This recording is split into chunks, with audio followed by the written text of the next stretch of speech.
장관님, 강력범죄 폭발적 증가 주의 원인이 미약한 처벌이라는 여론이 높은데 어떻게 생각하시는지요? 아직까지는 우리 사회가 엄벌주의를 논할 만큼 엄벌하고 있지 않다고 생각합니다. 엄벌하고 필벌해야 하고 그것을 통해서 메시지를 줘야 한다고 생각합니다. 그리고 그것은 분명히 효과가 있다고 생각합니다. 네.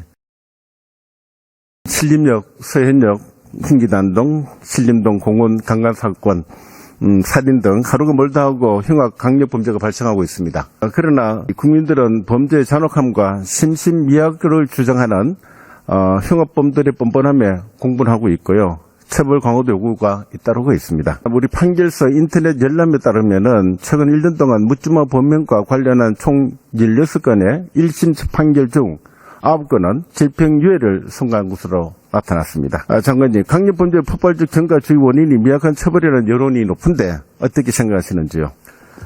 엄벌주의로만 흐르는 것도 잘못입니다만 아직까지는 우리 사회가 엄벌주의를 논할 만큼 엄벌하고 있지 않다고 생각합니다. 엄벌하고 필벌해야 하고 그것을 통해서 메시지를 줘야 한다고 생각합니다. 그리고 그것은 분명히 효과가 있다고 생각합니다. 네.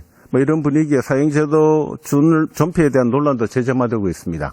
현실적으로 보면은 조선, 최원종, 최윤종 이러한 흉악범들의 교화 가능성이 얼마 정도 된다고 보십니까, 혹시?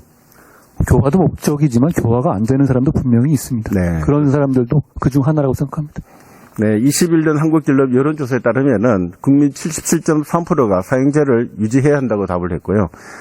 사형 유지 의견 중 95.5%는 흉악범행이나 사형을 집행해야 한다 이렇게 답을 했습니다. 이러한 여론에 대한 생각은 어떠신지요?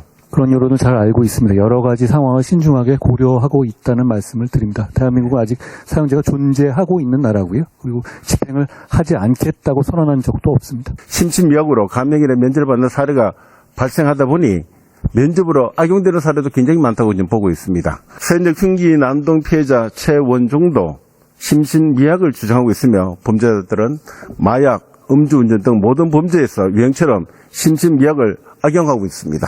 이런 사태에서 우리 국민들은 분노가 극에 달하고 있습니다. 심신미약 제도의 악용을 막을 방법은 없으신지요?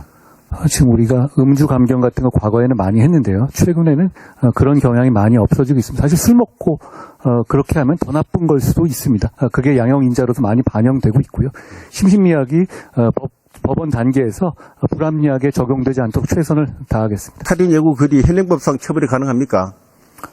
이게 실제로 그런 의도가 있는 경우엔 처벌이 가능하고요. 그리고 공백을 메우기 위해서 법무부가 의원님들과 함께 지금 법안을 내놓은 상태입니다. 그래서 이런 것들은 사실 시대 변화에 따른 새로운 범죄에 해당한다고 저는 보고 있습니다. 그렇습니다. 그래서 지난 8월 본인은 사고 예고글 같은 공중 협박 행위를 처벌할 수 있는 정보통신망법 개정안을 발의를 했습니다.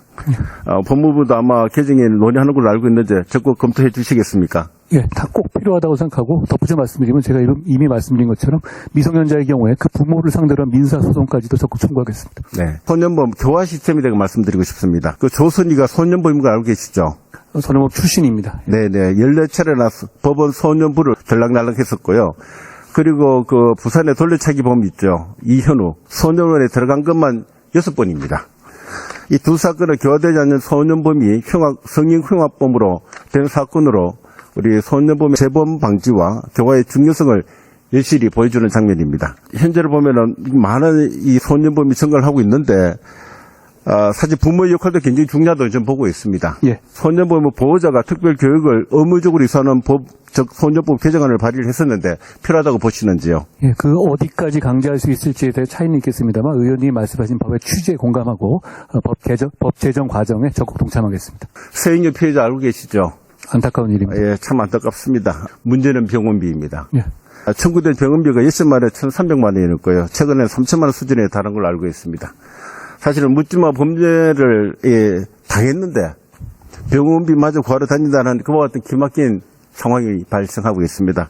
그래서 아마 장관님께서도 가능한 모든 방법을 동원해 지원하라라고 이렇게 말씀하신 걸로 알고 있는데 어떤 지원을 하고 계시는지. 예, 그래서 본인 부담금 전액을 법무부에서 지급하겠다고 사전에 통보했고 그 이후에 돌아가시기 전까지 그 부담 전액을 저희 법무부가 부담할 예정입니다. 예, 피해자 가족들에 대한 심리치료도 저는 필요하다고 저는 보고 있고요. 꼭 필요합니다. 종합 대책을 마련해 가지고 오연시로 보호해 주시길 바랍니다. 그렇게 하겠습니다.